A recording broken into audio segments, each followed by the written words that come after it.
आज 3.5 मुहूर्तांपैकी एक असा अक्षय तृतीयेचा दिवस। आजच्या दिवशी राज्यामधली सगळीच लहान मोठी मंदिरं ही सजली आहेत आणि भक्तांच्या गर्दीनं फुलून गेली आहेत। मुंबईतल्या प्रभादेवी इथल्या सिद्धिविनायकाच्या मंदिरामध्ये भाविकांनी मोठी गर्दी केली आहे। मंदिरामध्ये आज आकर्षक अशा फुलांची सजावट करण्यात आली। तिकडे पुण्यामधल्या दगडूशेठ गणपती बाप्पाला आंब्यांची आरास करण्यात आली आहे। दगडूशेठ गणपती बाप्पाला 11,000 आंब्यांचा नैवेद्य दाखवण्यात आला।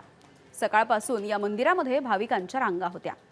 महाराष्ट्राची कुलस्वामिनी आई तुळजाभवानीच्या गाभाऱ्यामध्ये आंब्यांची आकर्षक अशी आरास मांडण्यात आली आहे। तुळजाभवानीला आज शिवकालीन अलंकार देखील परिधान करण्यात आले। शिवकालीन अलंकार पूजा देखील बांधण्यात आली। तिकडे शिर्डीमध्ये साईबाबांचं दर्शन घेण्यासाठी देखील साईबाबांच्या भक्तांनी मोठी गर्दी केली।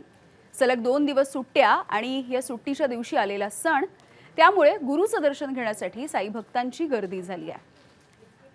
दुसरीकडे पंढरपूरमध्ये विठुरायाच्या महानैवेद्यात आजपासून आमरसाचा समावेश करण्यात आलाय। विठुरायाला रोजच पंचपक्वान्नांचा महानैवेद्य दाखवला जातो।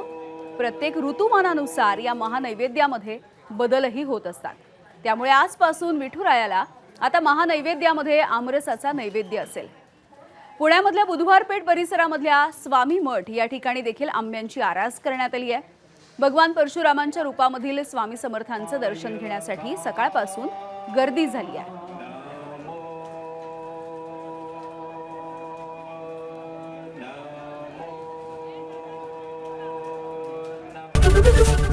एबीपी माझा, उघडा डोळे बघा नीट।